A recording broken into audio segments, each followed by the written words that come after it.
जय हिंद दोस्तों। आज के वीडियो में हम लोग देखेंगे राजीव अहिर के बुक स्पेक्ट्रम का chapter number 3 advent of the Europeans in India. तो चलिए बिना देरी के वीडियो स्टार्ट करते हैं। तो जब आप चैप्टर को पढ़ना शुरू करेंगे तो हमारे पास जो सबसे पहला क्वेश्चन अराइज होता है कि यूरोपियंस इंडिया क्यों आना चाहते थे। Why Europeans wanted to discover route to India. तो इसका आंसर है कि 15th सेंचुरी यूरोप ने बहुत सारे ग्रेट एडवांसेस किए थे शिप मेकिंग में, इसके अलावा नेविगेशन में, और वहाँ पे रैपिड इकोनॉमिक डेवलपमेंट हो रहा था और कल्टीवेशन के अंदर जो लैंड था उसका एक्सपेंशन होते जा रहा था। उन्होंने क्रॉप रोटेशन जैसे बहुत सारे साइंटिफिक क्रॉप मैनेजमेंट टेक्निक अपना लिए थे, जिसके कारण वहाँ क्रॉप का प्रोडक्शन बढ़ गया था और मीट का सप्लाई भी बढ़ गया था। अब क्या होता है कि जब मीट का सप्लाई बढ़ गया तो मीट को कुक करने के लिए या उसे प्रिजर्व करने के लिए ज़रूरत पड़ता था स्पाइसेस का, मसालों का, और मसाले मिलते थे इंडिया में, इसलिए वो लोग चाहते थे इंडिया का रूट ढूंढना। अब जब हमें पता चल गया कि वो इंडिया का रूट क्यों ढूंढना चाहते थे तो अगला क्वेश्चन है कि सी रूट ही क्यों।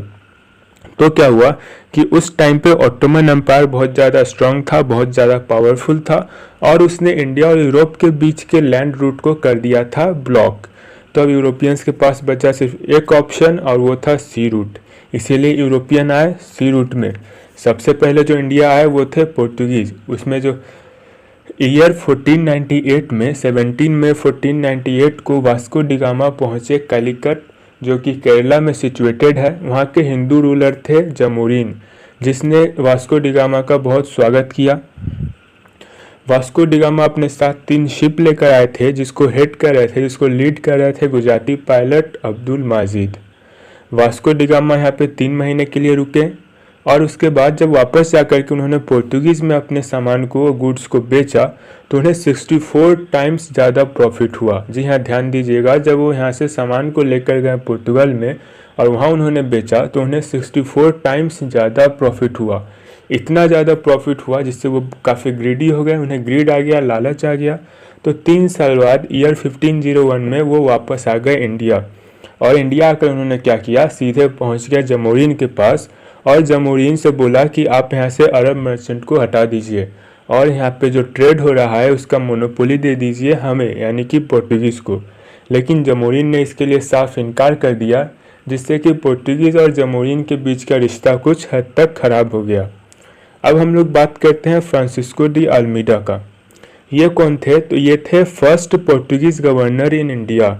इनका टर्म था 3 साल का और ये अपॉइंट हुए थे ईयर 1505 में।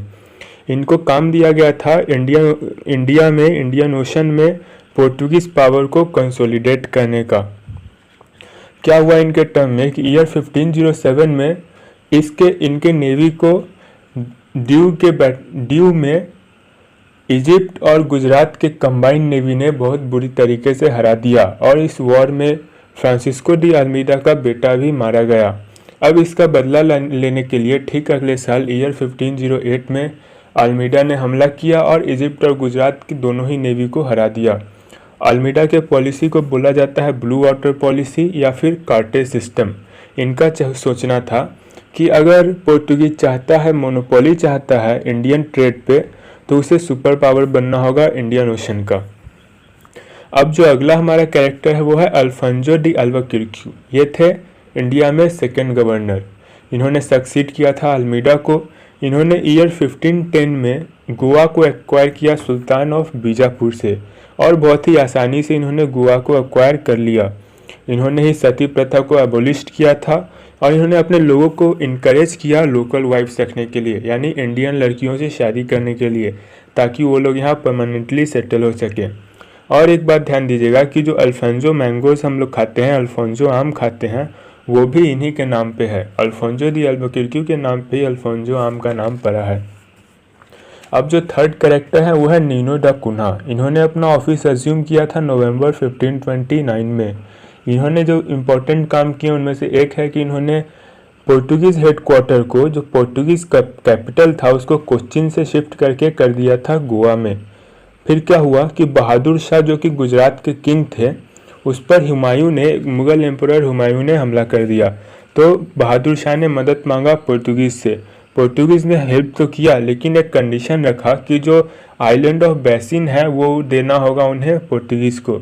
और बहादुर शाह ने अपने वादा के अनुसार आइलैंड ऑफ बेसिन दे दिया पोर्तुगीज़ को। लेकिन आगे चल के उन दोनों का रिश्ता खराब हो गया और ईयर 1537 में बहादुर शाह को इनवाइट किया गया एक पोर्तुगीज शिप में, जहाँ पे उन्हें ब्रूटली मार दिया गया, उनका वहाँ मर्डर कर दिया गया।